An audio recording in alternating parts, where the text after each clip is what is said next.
ज्ञानतिमिरन्दस्य ज्ञानाञ्जनशलाकया चक्षुरुन्मिलितं येन तस्मै श्रीगुरवे नमः। श्रीचैतन्यमनोभीष्टं स्थापितं येन भूतले स्वयं रूप कदा मह्यं ददाति स्वपदान्तिकं। वन्देऽहं श्रीगुरो श्रीयुतापदकमलं श्रीगुरून् वैष्णवांश्च श्रीरूपं साग्रजातां सहगण रघुनाथान्वितं तं सजीवं साद्वैतं सावधूतं परिजनसहितं कृष्णचैतन्यदेवं श्रीराधाकृष्णपादान् सहगण ललिता श्रीविशाखान्वितांश्च। हे कृष्ण करुणा सिन्धु दीनबन्धो जगत्पते गोपेश गोपिकाकान्त राधाकान्त नमोऽस्तुते। तप्तकाञ्चन गौराङ्गी राधे वृन्दावनेश्वरी वृषभानुसुते देवी प्रणमामि हरिप्रिये। वाञ्छाकल्पतरुभ्यश्च कृपासिन्धुभ्य एव च पतितानां पावनेभ्यो वैष्णवेभ्यो नमो नमः। जय श्री कृष्ण चैतन्य प्रभु नित्यानंद श्री अद्वैत गदाधर श्रीवासादि गौरभक्तवृंदा। हरे कृष्ण कृष्ण कृष्ण हरे हरे, हरे राम राम राम हरे हरे। मुखं करोति वाचालं पंगुं लङ्घयते गिरिं यत्कृपातमहं वन्दे श्रीगुरुं दीनतारिणं परमानन्दमाधवं श्रीचैतन्य ईश्वरं। हरि ओम तत्सत्। श्री श्री राधा गोपीनाथ भगवान की जय। जगतगुरु श्रील प्रभुपाद की जय। ग्रंथराज श्रीमद् भागवतम की जय। समवेद गौर भक्त वृंद की जय। जय निताय गौर प्रेमानंदे हरि हरि बोल।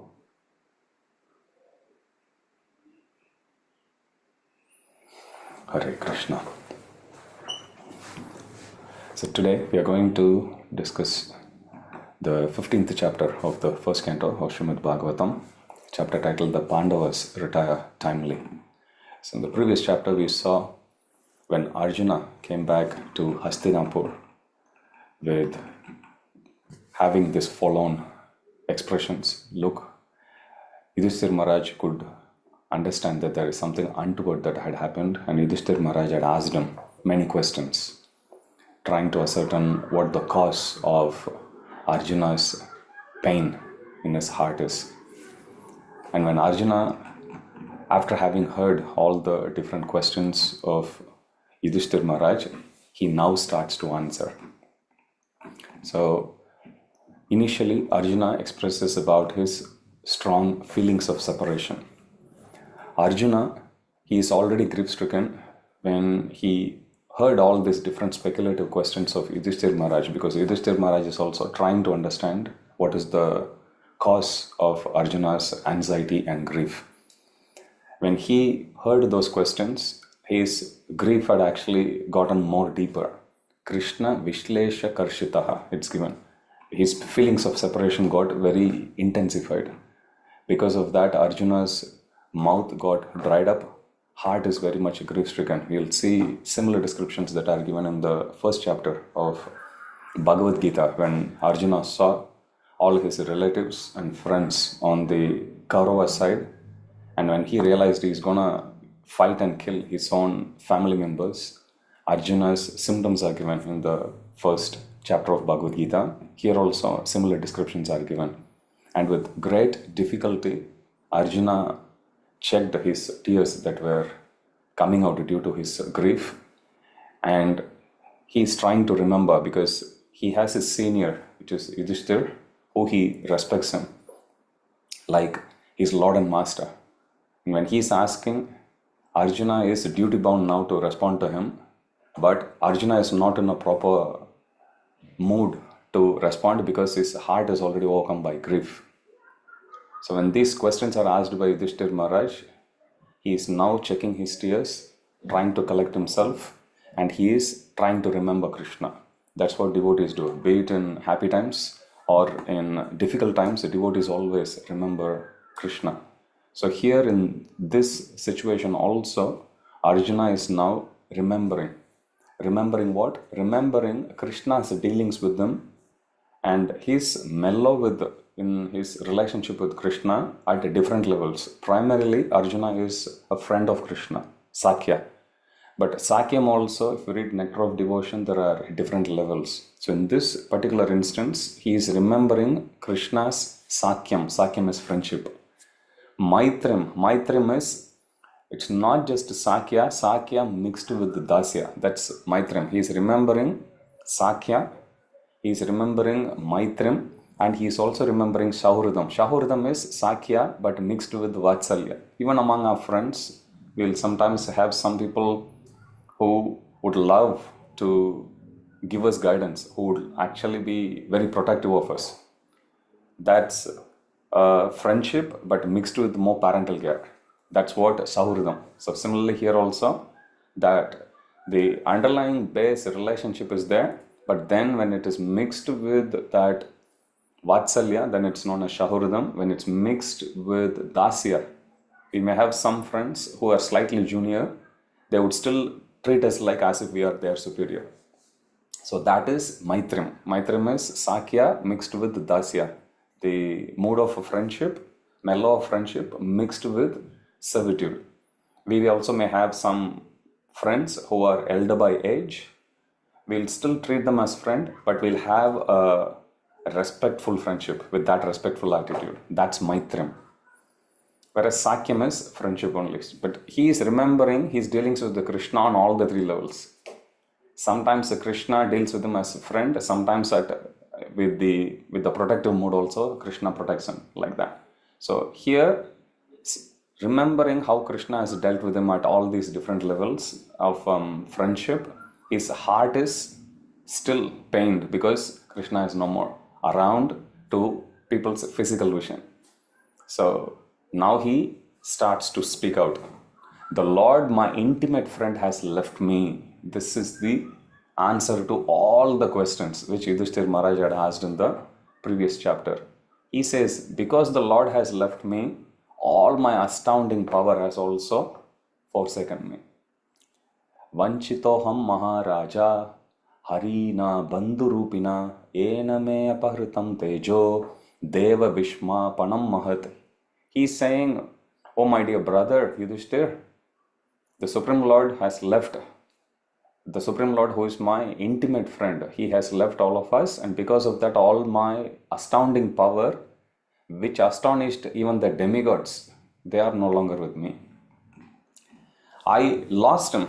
Then he continues to say, I lost him whose separation for a moment would render all the universes unfavorable and meaningless. So he says, Yaksya Kshana Viyogena Loko hi Apriya Darshana. If you don't have even a Kshana, Kshana is not even a second.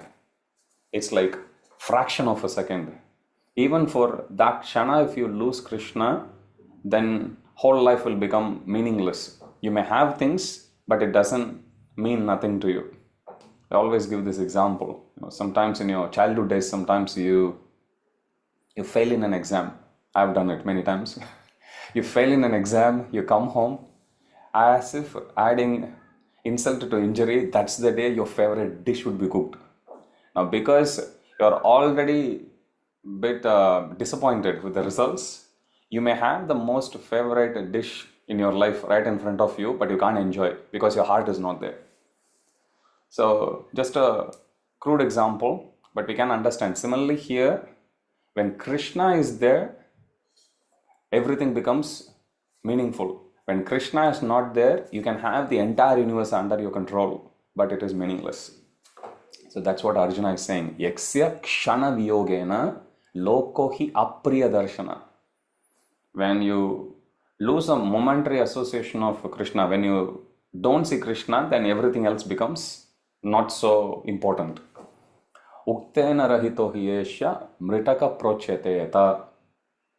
So he says, the Supreme Lord has left me. Along with that, my powers have gone. The powers which astounded even the demigods. I lost my intimate friend. Losing even a fraction of association of him would render the entire universe meaningless. What to speak of now losing him forever. So this is how Arjuna is expressing his grief. Now Arjuna, in this moment of intense grief, he is now remembering Krishna. The times when Krishna had favored the Pandavas. Now this is very, very important because many times when we pray to Radha Gopinath, they bless us with something and we appreciate it. But then when we have some other desire coming up, we would comfortably forget what Krishna had already given us. And our mind is fixed on that new desire, and we'll go beg the Lord until that desire is fulfilled. Our heart will actually not taste anything which Krishna had blessed us with until that point. We would comfortably forget it. Now, contrary to that mindset, if you study how Arjuna is dealing with the situation, or if you see even gopis, how they dealt with the situation when Krishna had vanished from their sight during Rasa Leela, they also take a similar approach as Arjuna. First, yes, on one hand they have intense grief, but on the other hand they also realize how much Krishna had favored them until that point. Here also Arjuna, yes, Krishna had left, but Arjuna is now remembering how much Krishna had favored him and all the Pandavas in so many ways. This is known as Kritagnya. Krita means some action, some activity, something which someone has done. Jna means to remember. Kritagnya means to remember something favorable which other person has done to us. So Kritagnya is the word that's given for gratitude. Gratitude means something which someone has done us some favor, and we favorably remember that and we don't forget about that. That's Kritagnya. So here also, on one hand, his heart is filled with grief, but that grief is not just a sentimental grief. That grief is actually caused by the overwhelming gratitude which Arjuna feels in his heart. So even in this moment of intense grief, Arjuna is now recalling all the favors which the Supreme Lord has done for him and for the entire group of Pandavas. He says, only by Lord Krishna's mercy, I won Draupadi's hand, vanquishing the lusty princess and piercing the fish target. If you read Mahabharata, you would see the competition that was conducted by Drupada. So if somebody wants to compete there, they have to pick up a bow and an arrow, first string the bow, pick up the arrow, and then they have to see the reflection of a moving fish target on the water without looking up. They are supposed to hit the target just by the reflection of that moving fish. Extremely difficult. First, even if somebody keeps right in front of us, shooting is difficult. It's complicated by keeping it at the top. Now even looking up and shooting is one level more difficulty. Even more difficulty is if that target is moving.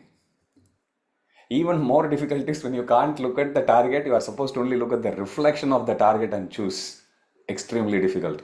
If you look at the mirror and try to even go somewhere, when you try to put tilak, you will see the difference.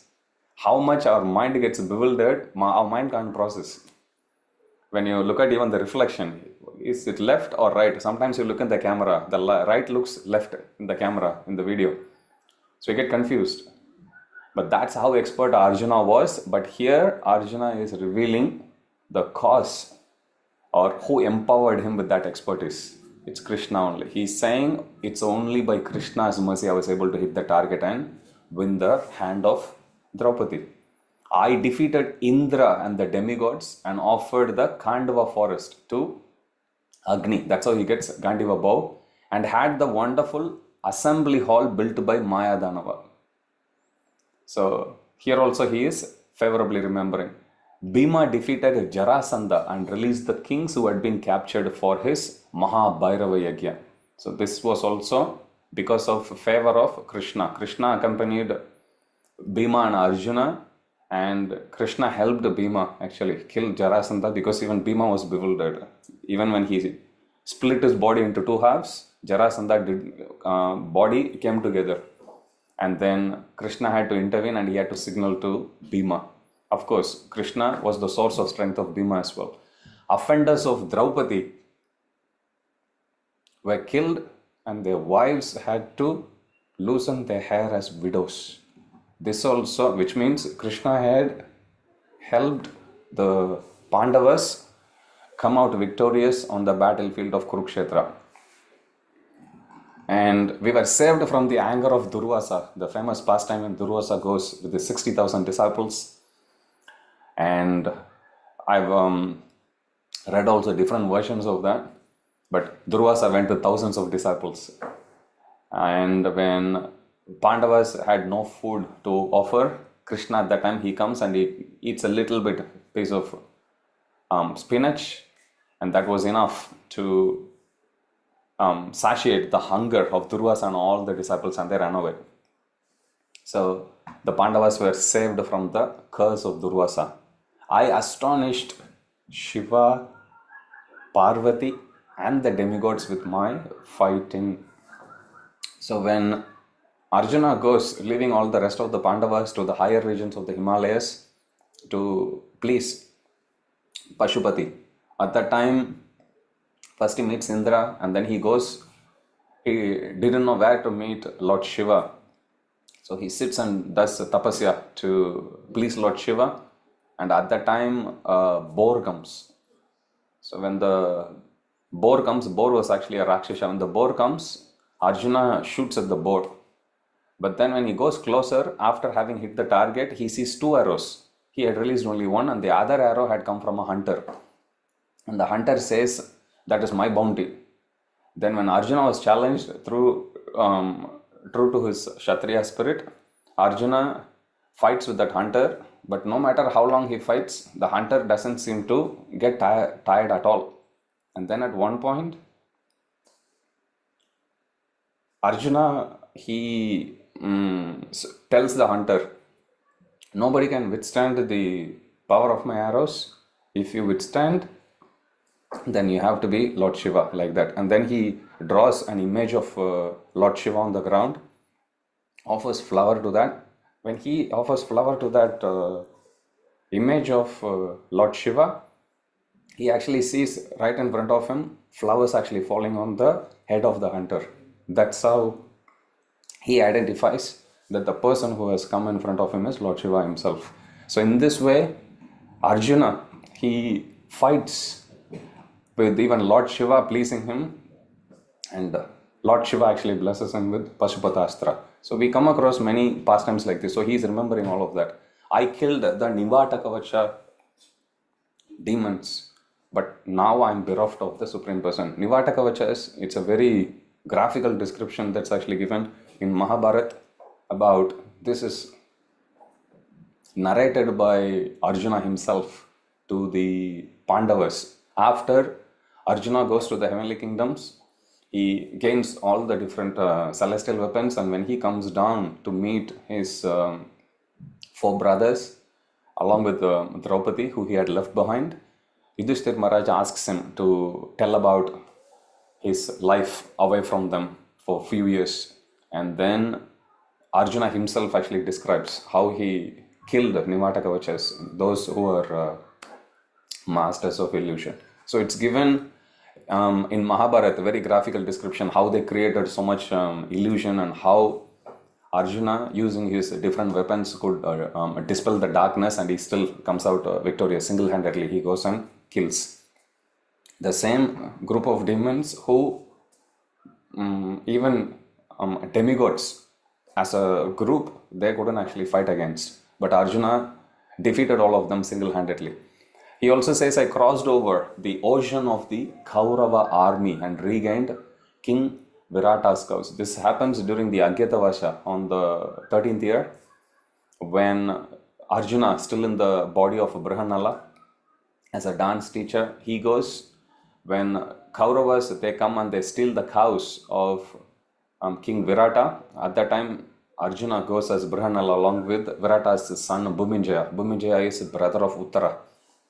King Virata's daughter is Uttara, and Uttara's brother is Bhuminjaya. So Brihanala, which is Arjuna, goes with Bhuminjaya to fight, and single-handedly he defeats all the Kauravas and he reclaims back all the cows. So he says, this is also happening. This also happened due to the mercy and blessings of Krishna.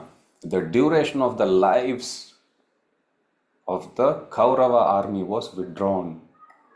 This is something which Arjuna says, that in Kurukshetra war, when Arjuna was about to shoot the arrow against the Kauravas, Krishna would simply look at them and he would reduce their lifespan. So here he says the duration of the lives of Kaurava army simply by the glance of Krishna got reduced. The invincible weapons of great generals like Bhishma, Drona, Karna, Bhurishrava, Shalya, Jayadratha and Balika could not even touch a hair of my head. That's how protective Krishna was to Arjuna. My enemies neglected to kill me when I descended from my chariot to get water. This happens on the day after Abhimanyu was killed unfairly by all the generals of Kaurava army. So Arjuna takes the vow that he would kill Jayadratha by sunset the next day. So next day, the description is given in Mahabharata when Arjuna came to fight against the Kauravas. Kauravas threw everything at protecting Jayadratha because they know if only they can protect the life of Jayadratha on that day, at the end of that day, Arjuna will commit suicide by entering into the fire because that's the vow Arjuna had taken. So Arjuna was accompanied by Krishna. They forget to calculate the presence of Krishna. So then during the whole day Arjuna keeps on fighting, plowing through the army of the Kauravas, and at one point Krishna tells to Arjuna, you are not tired but your horses are tired. So then Arjuna jumps off the chariot and Krishna meanwhile he tends to the cows. Arjuna then continues to fight. So here Arjuna is saying during that fight, now Arjuna is in a technically disadvantageous position because he was not on the chariot anymore. He has dropped down from the chariot, which means he is in a disadvantageous position. Easily they could have killed him, but they couldn't. Why? Here he is saying foolishly, when I descended from my chariot to get water for my thirsty horses, Krishna, he protected him even in such a disadvantageous position like that. So here foolishly I dared engage the Lord as my charioteer, who is worshipped and served by the best of men for salvation. He says, the Lord treated me as his friend, but I was so foolish that I treated him as my charioteer like that. So now, after remembering all of this, even in such a grief-stricken position, Arjuna is now, he is feeling all the intimacy of the Supreme Lord, and now that intimate friend is gone. So now he is feeling shunya, void in his heart. I remember his frank talks, smiles and hearty addresses. I am overwhelmed. So when you have somebody so close to you and you miss them, how will you feel? That's the feeling which Arjuna is going through now. He tolerated my offenses and intimate dealings like a father or a friend. Arjuna expresses this as a prayer in Vishwarupa Yoga, Darshana Yoga in Bhagavad Gita 11th chapter, where he says, oh Krishna, I have treated you as my friend without knowing, without even realizing about your supreme position. I have called you, hey Yadava, hey Saka, please forgive me, like that. So here he says he has tolerated all my offenses. In his absence, my heart becomes void, hridayana shunya, and I was defeated by infidel cowherd men, and I couldn't even protect the queens of Krishna.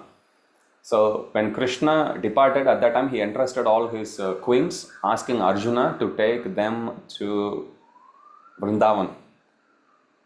But here Arjuna is saying when he was bringing them towards Vrindavan, because Dwaraka was about to be submerged, so Krishna had sent all the queens to Vrindavan under the protection of Arjuna.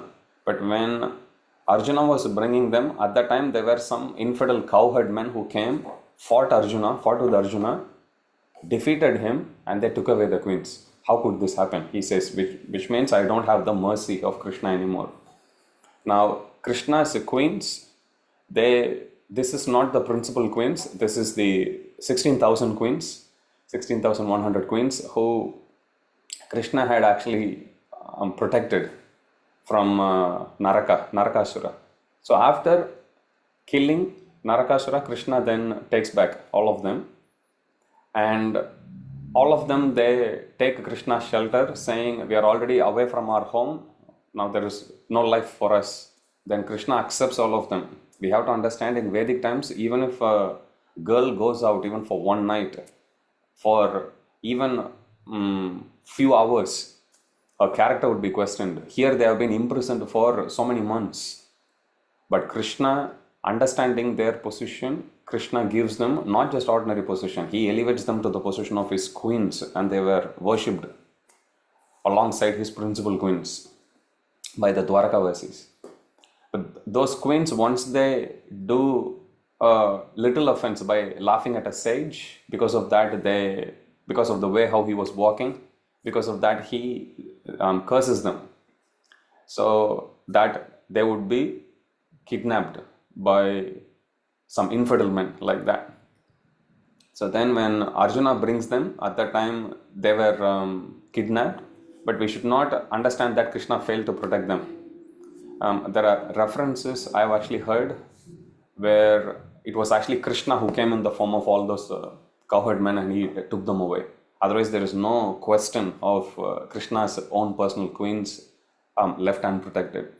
But here, as part of the Leela here, the whole point Arjuna is saying is that same Gandiva bow with which I was able to kill so many Kauravas, same bow with which I was able to astonish even the demigods, that I am the same person, it's the same Gandiva, but even now some not even trained Kshatriyas, some cowherd, infidel cowherd men in the forest, they could fight and easily defeat me. What's going on? So the whole point here is Arjuna is saying, without Arjuna, even Gandiva is useless. Without Krishna, even Gandiva is useless. That's the point he is saying here. I am the same Arjuna with the same Gandiva bow, arrows, chariot and horses. He says nothing has changed. It's the same thing I killed. So many, millions of Kauravas. But he is saying all of this has become null.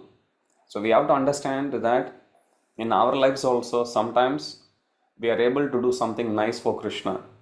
And we have to understand it's not due to our own prowess. It's only because of the mercy of Krishna. Likewise, we may see some other devotees doing something nice, which means we have to bow down and respect that devotee has done something so nice that Krishna is empowering him or her to be able to do. That's the proper way of acknowledging the devotee's contribution, but without forgetting the empowerment which they are receiving from Krishna. So here also, Arjuna is saying, I am having the same bow, I am the same Arjuna, same chariot, same horses, everything is same. And I was able to defeat so many illustrious personalities in the past with all of this, but the same things are now rendered useless. Why? Because Krishna is not there. And he is giving analogy. Without Krishna, all the different facilities, all the different expertise and skills, whatever that we have at our disposal, they are useless. He's saying they are exactly like offering ghee into the ashes. When you do homa, the fire has to be there to be able to offer ghee. But when the fire has died out, there is only ashes, you can offer ghee. What's the use of that? We cannot do fire sacrifice with that. And he's saying obtaining money by magic. Some magician may actually bring some money out of the blue, but then they may sometimes pull out so many, even millions of dollars, or some gold, some diamond out of thin air. They'll be able to bring out. But what's the use of that? If they are so capable of doing it, then they wouldn't be staying as a magician, correct? They would be multi-billionaires, which means it's useless. That's the whole point here. The money which is shown during magic is useless. Likewise, he's saying sowing the seeds on a barren land.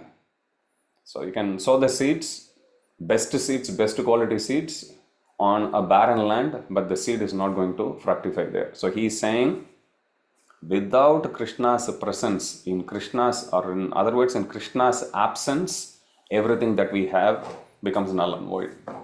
Tadvai dhanustad ishava rato hayaste soham rati nripatayato yata anamanti sarvam shanena tadabud ashadisha riktam basman hutam kuhakaradam ivoptamushyam. So he says, in Krishna's absence, whatever we have is useless. Just like offering ghee to the ashes, like the money that a magician pulls out of thin air, and the seeds that are sown on a barren land. They are all going useless. Similarly, without Krishna, everything is useless in our lives. The Yadus were cursed by the Brahmanas. Now, because Yudhishthira Maharaj had asked him about Krishna, he had also asked him about the Yadus. Now, after telling about Krishna, now Arjuna is telling about the Yadus. The Yadus were cursed by the Brahmanas. They became intoxicated. If you read the 11th canto of Srimad Bhagavatam, you will see the Mausala Leela, the description that are given. We'll look at it later. They became intoxicated. First of all, they got cursed by Brahmanas. Second, they got intoxicated and they fought with the sticks and killed each other. Now, all but 4 or 5 of them are dead and gone. In other words, there is only 4 or 5 Yadus who are still left. Everyone else is gone. So, this is the response of Arjuna. So, after now addressing Yudhishthira Maharaj's questions, Arjuna is now focusing on the instructions which he received personally, especially on the battlefield of Kurukshetra. In other words, the instructions of Bhagavad Gita. So, when they asked Srila Prabhupada, Arjuna knew that he is not the body. Then why was he lamenting upon hearing the death of Abhimanyu? Prabhupada said that yes, Arjuna is a devotee. Just because he is a devotee doesn't mean that he should not cry for the loss of his son. Devotees are soft-hearted, but Arjuna, rather than being bogged down, being overwhelmed by that grief, he intensified his service for Krishna the next day by killing maximum number of soldiers, millions of them the next day, the day after Abhimanyu was killed. So here also we see Arjuna is overcome by grief. Now at this moment of intense grief, after having addressed Yudhishthira Maharaj's questions, now he is focusing on the instructions of the Supreme Lord as he heard from him directly.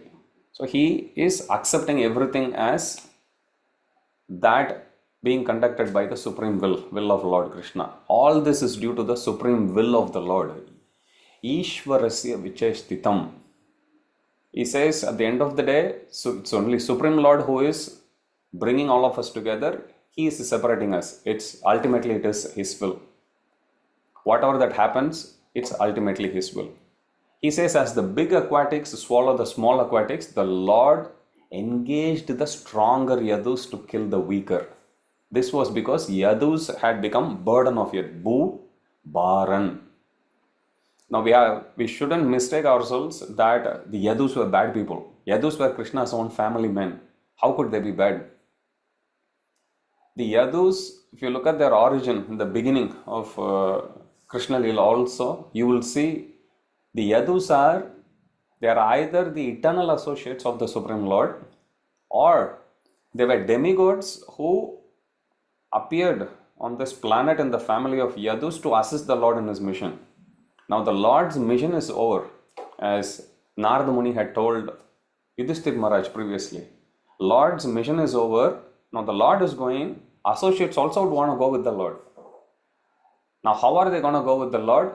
This is the arrangement which the Supreme Lord had made. Just like how the powerful aquatics would devour on the weaker aquatics, like you will see big fishes swallowing small fishes. Like that, here he engaged the stronger Yadus against the weaker Yadus to reduce the burden, Bhubaran, to reduce the weight or the burden of Mother Earth. So they were all wonderful devotees. The analogy that's given is they are not actually burden for Mother Earth, they are like ornaments. They are all in goodness and pure goodness only, all the Yadus or all the demigods. So that is not a burden. Just like the description that's given is, if a lady is actually decorating her body with ornaments, on one hand she is now carrying heavy weight only, more weight, correct? But even though she is carrying weight, it's not a burden. She actually feels good. Like that, Yadus are like the ornaments of Mother Earth. One way of looking at it from a more materialistic perspective is, it's just extra burden. As somebody who has no artistic sense at all, somebody who doesn't know what an ornament is, they would think, why is the lady carrying weight? Like maybe few grams, it doesn't matter, but it's weight like that.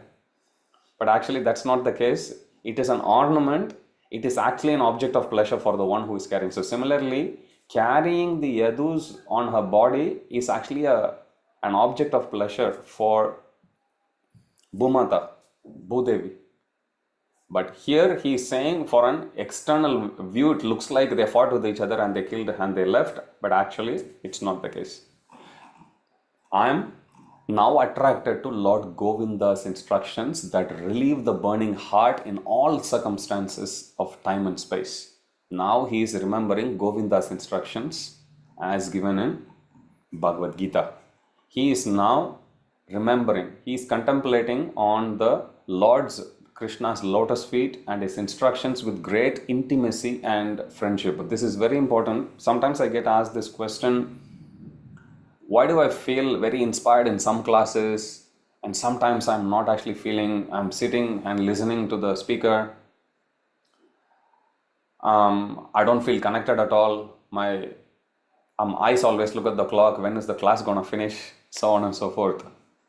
Now this is very important. Arjuna is giving us the solution for that problem, solution for our inattentiveness in the class. Listen to this carefully. Arjuna contemplated deeply on Lord Krishna's lotus feet and his instructions with great intimacy and friendship. I remember one senior brahmachari in Pune, Revatipati Prabhu, he told us few times actually during our training in Pune, whenever we sit and listen to a class, we should be, before even starting the class, we sit there, we need to have a good, respectful relationship with the speaker. We should not be judging the speaker. We should not hold grudge against the speaker. We should not go expecting something to hear from, something to our liking, to hear that from the speaker. It shouldn't be. We should go with a respectful mood. We sit and listen to the class and we need to have a certain relationship with them. And that relationship can be, okay, that is a good devotee and I'm here, senior devotee, and I'm going to sit and hear. Oh, that is a very wonderful devotee doing so much services for Radha Gopinath, I'm going to hear. That is a wonderful devotee who chants well, I'm going to sit and get some inspiration from him or her. That's a good devotee who sings well, who dances well, who cooks well, who serves well. Let me see how he or she is inspired by Krishna. Let me also try to get inspired by that inspiration. Like that, anything, if we want to take usefully, if we want to take meaningfully in our heart, then we need to have a relationship with the speaker. Now, sometimes we may have randomly some visiting, let's say some visiting sannyasi or some visiting preacher comes and sits. Still no problem. We may not have heard from them before. Still, we can still relate to that by praying to Krishna. Krishna, you have brought this wonderful devotee in front of me.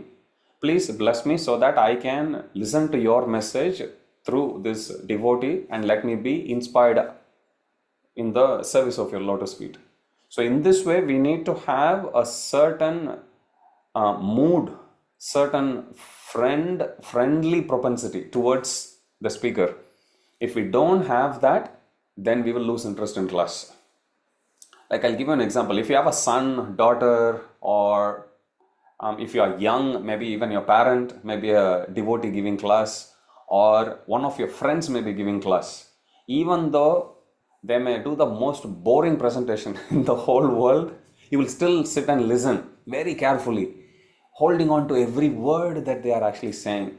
Not because you are learning. They may not say even anything useful, in your standard. Still, simply because of that love for that person, you would still sit there and you will listen and you will make sure that the person feels inspired. In fact, even if somebody gets up and walks out, you look at them as your own enemy, and they may not actually feel like that for you, but you will feel like that. One of my most beloved friend or beloved son, whatever, they are giving class, how dare you actually get up? Our mind may say like that. So the whole point here is, if we have to listen, if we have to learn something, we need to have a relationship with the speaker. Otherwise, we'll just sit there expecting the speaker to say some jokes. Jokes means go and watch some stand-up comedy. So that's not why you come for Bhagavatam class. Bhagavatam class, we are here to hear the message of Radha Gopinath. My Lord, please enlighten me how I can be of some service to you. Through this devotee, please inspire me. Please bless me so that I can go a bit more deeper in my relationship with you. That's the proper mood in terms of our relationship with Krishna. In terms of our relationship with the speaker, we should go as an empty slate and we should beg for the mercy and we should have a friendly propensity with the speaker. If you hold a grudge against the devotee and that devotee happens to sit in Vyasasan, you will have very tough time during the class.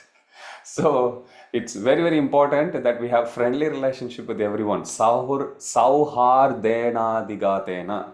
He's saying he is remembering Krishna's instructions in great intimacy and friendship. That's what it takes to sit, to hear any class. You can sit and hear online class. You can sit and watch some video of some random speaker. Doesn't matter. Relationship has to be there. Same holds true even if you are a student going and attending your university classes. You need to have a certain relationship with the speaker, with the teacher. Okay, here comes somebody who is a very senior lecturer, reader, or some postgraduate student, or some very experienced professor. Whatever may be the case, the relationship has to be there. Without that, we cannot learn anything. And that can be music, that can be cooking, that can be shastras, or can be any simple instructions in life. We need to have a certain relationship with the speaker, and as hearers or listeners, we should be in that humble mood. So that's a great lesson which Arjuna is demonstrating here.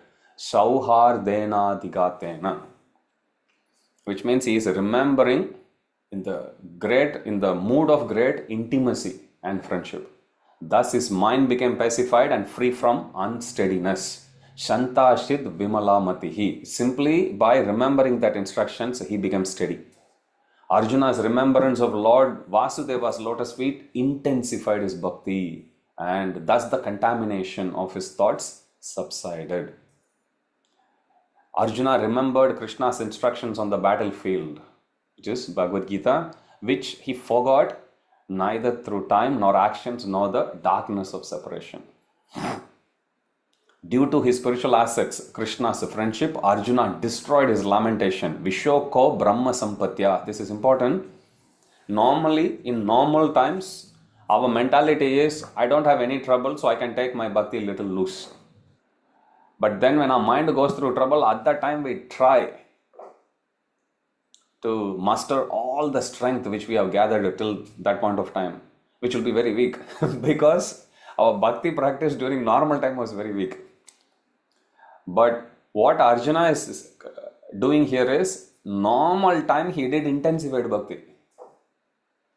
So his spiritual assets, bhakti assets were very, very strong, very vast, broad, deep. So at the time of intense grief, he is able to easily draw inspiration. He is easily able to draw the strength from that. So that's how we should lead our life. In normal times, we should go accruing more and more spiritual assets. In normal time, we should go intensify our service. We should increase our service. We should serve devotees. We should associate with the devotees. We should take up some challenge for Krishna. We should never sit cozy. Then some tough situation comes. Actually, for a devotee, if they are so focused in service, there is no tough or easy times. Every time will be the same. But even if there is something that happens, untoward happens, which disturbs us, we'll be able to easily draw strength from that spiritual asset. So due to his spiritual assets, which is Krishna's friendship, Arjuna destroyed his lamentation. Vishoko Brahma Sampatya. He is able to destroy and vanquished all doubts. Sanchinna Dvaita Shamshayaha. He was able to kill his doubts. He is able to dispel his shoka or intense grief. He became free from the modes. He is situated in transcendence, devoid of material form, alingatvat, and was no longer entangled in birth and death, ashambhavaha. Same feeling when he had with Abhimanyu going, Arjuna was temporarily, momentarily disturbed. But then he collected himself and he continued to fight for Krishna. Same way here, Arjuna is understanding Krishna has gone. Now, yes, I feel bad, but then Krishna has also said, Natvevaham jatunasham natvam nemen janadipa. Never was there a time when you did not exist, when we did not exist. Nor all these kings, nor in future shall any of us cease to be. Krishna is saying, now Arjuna is remembering that, oh, Krishna is gone away from material vision, but he is still there. I am deathless. Na hanyate hanyamane sharire. So he is taking inspiration from all those instructions from Bhagavad Gita, and now he is able to dispel the darkness. Same way, if we follow in the footsteps of Arjuna, studying the instructions of Bhagavad Gita, we will be able to easily kick away the trouble. And that way, we will always stay immune from the three pangs of material miseries in this world. So in this way, Arjuna, he recovered from his grief, looking to take the next step forward in his service for Krishna, which is as the title says, retirement. When Narada Muni visited Hastinapur, at that time he told Yudhishthira Maharaj indirectly that the Supreme Lord is winding up his pastime, saying the Lord has come, his mission is complete, and you can stay as long as the Lord wants you here, as long as the Lord is around. Now that Lord is no longer here, now Yudhishthira Maharaj and the Pandavas, they are thinking about the next step. And this way, even by taking retirement, they are teaching to the whole world as an acharya how one should not be attached, and at some point one should take up full-time service from the Supreme Lord, or full-time service to offer to the Supreme Lord. One should not be feeling very cozy, sitting in the comfort zone throughout one's life. Instead, one should at some point of time let go of the material duties and take up to full-time service of the Lord. One can still stay in home, but one should take retirement from doing material duties and focus on doing 100% spiritual duties until at least in the last phase of their lives. So in this way, this chapter progresses, and in the next class we'll actually see how Maharaj Yudhishthira along with the Pandavas, they actually retire to the forest. Jagat Guru Srila Prabhupada ki jai. Shri Radha Gopinath Bhagwan ki jai. Grantaraj Srimad Bhagavatam ki jai. Samaveta Gaur Bhakta Vrinda ki jai. Jai Nitai Gaura Premanande Hari Hari Bol. Hare Krishna.